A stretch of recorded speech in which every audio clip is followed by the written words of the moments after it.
그 말을 받는 사람들은 세례를 받음에 이날의 신도의 수가 3천이나 다하더라. 그들이 사도의 가르침을 받아 서로 교제하고 떡을 떼며 오로지 기도하기를 힘쓰니라. 사람마다 두려워하는데 사도들로 말미암아 기사와 표적이 많이 나타나니 믿는 사람이 다 함께 있어 모든 물건을 서로 통용하고 또 재산과 소유를 팔아 각 사람의 필요를 따라 나눠주며.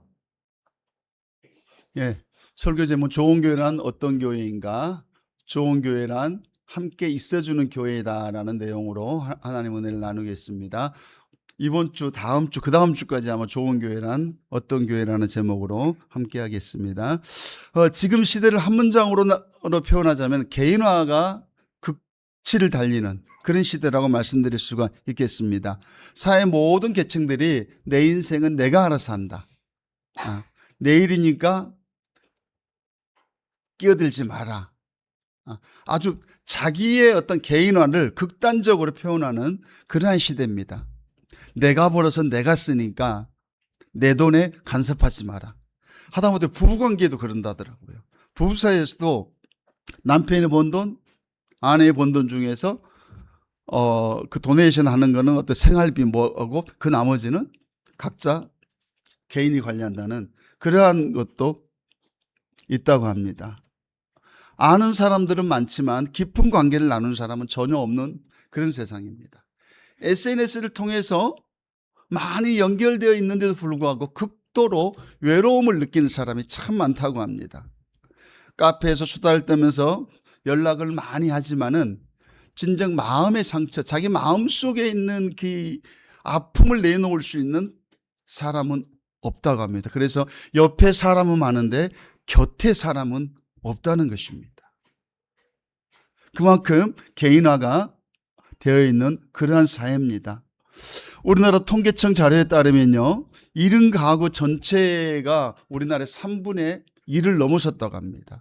3분의 1이 1인 가구래요. 혼술, 혼밥 이러한 것들이 아주 자연스러운 그러한 사회가 되었습니다. 그러다 보니까 큰 기업체에서도 혼자 먹을 수 있는 여러 가지 공산품들을 많이 만들어내고 있습니다. 또 마트에 가도 수박이나 과일 같은 것도 다 잘라가지고 혼자 먹을 수 있도록 많은 그런 제품들을 출시하고 있습니다. 이러한 사회적인 분위기가 결코 나쁜 것만은 아닙니다. 왜냐하면 자기의 삶을 자기가 책임지고 자기의 선택을 자기가 책임지기 때문에 결코 나쁘다고만은 볼 수는 없습니다.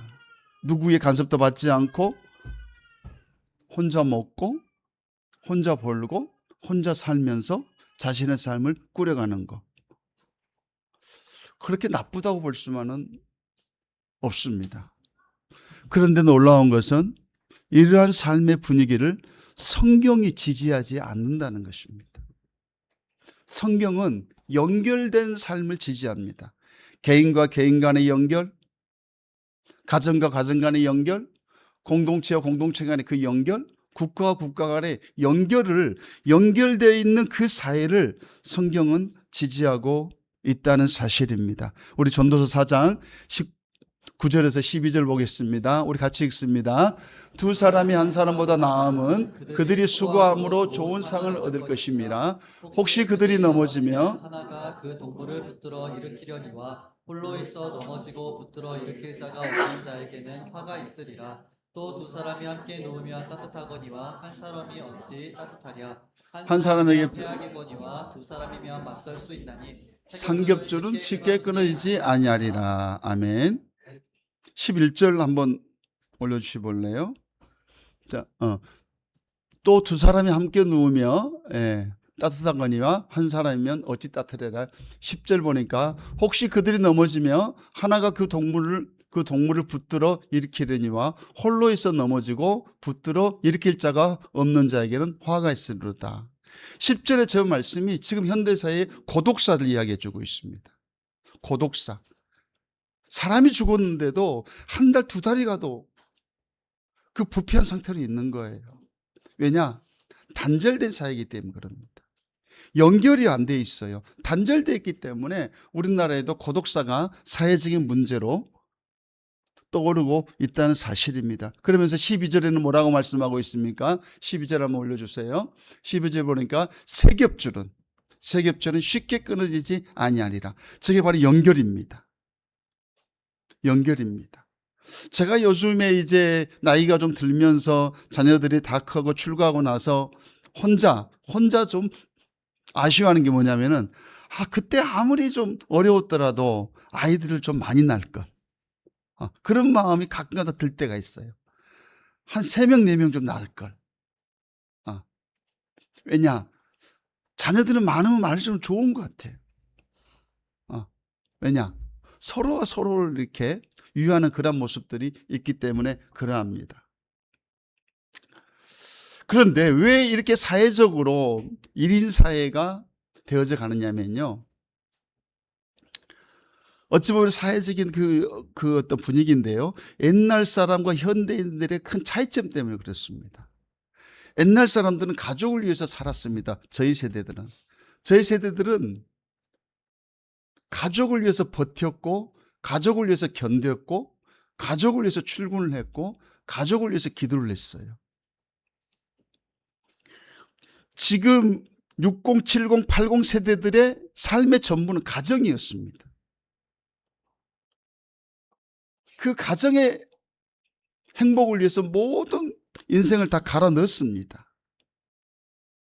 그런데 현대사회의 들불처럼 일어나고 있는 어떤 정신적인 병들, 우울증, 불면증은 가정이 희석되면서 개인화가 되어지면서 나타나는 현상들이라는 거예요. 극단적인 개인주의, 삶의 중심이 내 자신이 되다 보니까 내 자신이 되다 보니까 내가 행복해야 세상이 아름답게 보이고 내가 행복해야 세상이 나를 위해서 있는 것처럼 느껴집니다. 옛날 사람들은 그래야 하지 않았어요. 전체 가정이 행복하면 내가 행복했습니다. 거기에서의 어떤 차이가 아무것도 아닌 것 같지만 큰 어떤 변화의 삶을 우리에게 주고 있다는 것입니다. 내 삶에 내가 중심이 되다 보니까 내 자신이 무너지고 내 자신에게 내가 실망이 되어지면 삶에 대한 의욕도 꺾여버립니다. 그래서 삶의 끈을 놓아버리고 싶은 사람들이 참 많이 있다는 사실입니다. 그런데 오늘 우리가 읽었던 사도행전에는 이러한 것들을 치료할 수 있는 좋은 소스를 제공해 주고 있습니다. 41절에는 믿는 사람들의 수가 많아졌다고 말씀하고 있고요. 42절에는 그들이 사도들의 가르침과 교제와 떡을 떼며 기도하기에 힘썼다고 말씀하고 있습니다. 사도들의 가르침에 교제하며 떡을 떼며 기도하기에 힘썼다고 말씀하는데 44절과 45절을 살펴보면은 도저히 지금의 사람들로서는 이해할 수 없는 현상이 벌어집니다. 자, 44절과 45절, 자, 우리 같이 읽습니다. 믿는 사람이 다 함께 있어 모든 물건을 서로 통용하고 또 재산과 소유를 팔아 각 사람의 필요를 따라 나눠주며 45절 제가 한번 읽어볼게요. 또 재산과 소유를 팔아 각 사람의 필요를 따라 나눠준다고 말씀하고 있습니다. 재산과 소유를 팔았다는 거예요. 내 집을 팔았다는 거예요. 내 차를 팔았다는 거예요. 그리고 그 사람들에게 나눠줬다는 겁니다. 저는 저 말씀을 묵상하면서 과연 인생으로서 저게 가능할까라는 생각을 엄청 많이 했습니다. 나라면 어떻게 했을까? 나라면 어땠을까? 그런데 저게 가능할 수 있는 것이 뭐냐면요. 44절에 그 키워드가 있습니다. 44절을 보니까 우리 다 같이 44절 우리 검정글씨만 읽습니다. 시작. 믿는 사람이 다 함께 있었다는 겁니다. 함께 있었다는 거예요. 함께 있었다는 것은 저게 무슨 말이냐면요. 통용은 그 다음이에요. 서로 나누고 분배한 것은 그 다음이에요. 함께 있었어요. 함께 떡을 떼며 함께 말씀의 가르침을 받으며 함께 기도하며 함께 서로가 자신의 삶을 나누고 자신의 상처를 내어놓고 자신의 고통을 내어놓고 자신의 삶의 아픔들을 내어놓다 보니까 상대방의 그 문제가 그 사람만의 문제가 아니라 내 문제로 다가오는 거예요. 아, 네 참 많이 아팠겠다. 아, 네에게 정말 그게 필요하겠다. 아, 그거 나한테 있는데, 나한테 있는 거 네에게 주면 네에게는 정말 유용하겠다. 이런 것들이 서로에게 공감대가 형성되어졌다는 것입니다. 서로 함께 있어서 기도하면서 나눔하면서 서로가 공감대가 형성이 되어졌다는 거예요. 저기에 인생의 깊은 통찰력이 있는 것입니다. 우리가 함께 믿음의 삶을 살아가고 함께 기도하고 함께 떡을 떼면서 한 지체로서 한 공동체로서 한 가정으로서 살아가는 것은 육체적인 어떤 모습들만 가지고 살아가는 것이 아니라 그 안에서 회복이 일어나야 된다는 사실입니다. 그 안에서. 그래서 서로의 아픔을 나눠야 된다는 사실입니다. 서로의 고통을 나눠야 된다는 사실입니다. 상대방의 외로움을 생각해주고 상대방의 아픔을 내 아픔으로 여기는 그러한 통용의 사건들이 우리의 삶에 있을 때에 자연스럽게 내 지갑이 열려지고 내 마음이 열려지고 우리 집에 있는 것들을 그 사람에게 갖다 주고 싶은 그런 생각들이 나를 사로잡는다는 사실입니다. 사랑하는 성도 여러분, 초대교회는 재산을 먼저 나누었던 것이 아니었습니다. 재산을 나누어주는 것이 아니었어요. 그들의 마음을 나누어준 겁니다. 서로 다 함께 있어서 기도하면서 하나님의 은혜를 받고 말씀을 받고 서로 교제하다 보니까 상대방의 그 아픔이 우리의 문제가 되었던 것이에요. 상대방의 그 고통이 우리의 고통이 되었던 것입니다. 그래서 저기에서 재산과 소유를 팔아서 각 사람 필요에 따라 나눠준 것은 재산을 나눠준 게 아니에요. 내 마음을 준 겁니다. 그러면서 내 지갑을 열었던 것입니다. 그러므로 사랑하는 성도 여러분, 여러분의 지체들의 아픔의 그 소리를 들어주시기를 축복합니다. 내 옆에 있는 사람의 그 신음하는 소리를 들어주세요. 내 옆에 있는 사람이 고통받는 그 어떤 마음의 그 소리들을 내가 들어줘야 되는 거예요. 아내의 소리를 들어주고 남편의 소리를 들어주고 지체의 그 소리를 내가 들어줄 때에 그곳에 하나님의 은혜의 싹이, 하나님의 축복이, 하나님의 놀라운 성령의 충만함이 그곳에서 일어날 줄 믿습니다. 그러한 교회가 되어지기를 주의 이름으로 간절히 축복합니다. 여러분이 잘 아는 셰익스피어라는 사람이 이렇게 이야기했습니다. 사선이라는 덕성은 이중으로 축복을 받는 것이니 주는 자와 받는 자가 두루 축복하는 것이라고 말하고 있습니다.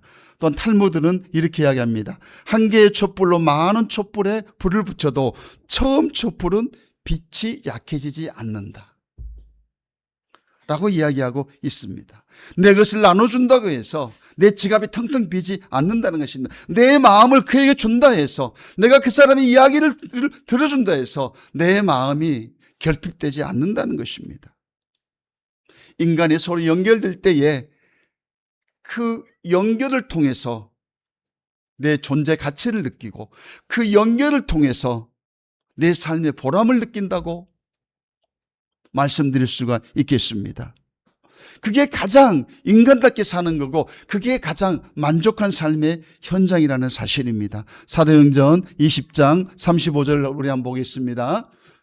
자, 우리 같이 읽습니다. 범사에 여러분에게 모범을 보여준 바와 같이 수고하여 약한 사람들을 돕고 또 주 예수께서 친히 말씀하신 바 주는 것이 받는 것보다 복이 있다 하심을 기억하여야 할지니라. 주는 것이 받는 것보다 복이 있다고 말씀합니다. 여러분들이 나눠줄 때에 그 어떤 나눠줌은 여러분 샘물 있잖아요. 샘물. 샘은 그 물을 퍼가는 사람이 많아지면 많아질수록 그 샘에서는 많은 물이 솟아납니다. 그런데 그 샘을 사람들이 그 그 샘에서 물을 많이 퍼가지 않으면은 그 샘은 물을 더 내놓지도 않고 그 물이 썩어버려요. 그 신기합니다, 여러분. 그 물이 썩어버려요. 정체되어 있기 때문에. 그러므로 여러분이 샘물이 되시기를 축복합니다.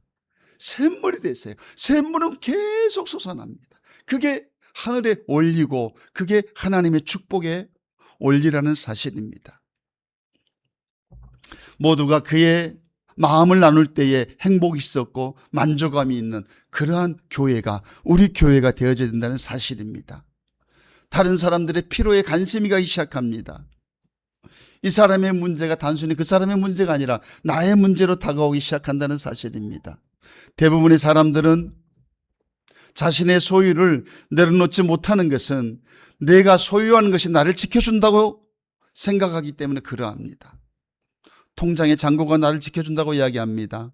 손에 쥔 재산이 나를 안전하게 보장해 준다고 믿기 때문에 많은 사람들은 지갑을 열지를 못한다는 사실입니다. 근데 누가복음 12장 19절에서 21절 한번 보겠습니다. 자, 우리 같이 읽습니다. 또 내가 내 영혼에게 이르되 영혼아 여러 해 쓸 물건을 많이 쌓아 두었으니 평안히 쉬고 먹고 마시고 즐거워하리라 하되 하나님은 이르시되 어리석은 자여 오늘 밤에 내 영혼을 도로 찾으리니 그러면 내 준비한 것이 누구의 것이 되겠느냐 하셨으니 자기를 위하여 재물을 쌓고 하나님께 대하여 부요하지 못한 자가 이와 같이니라. 아멘.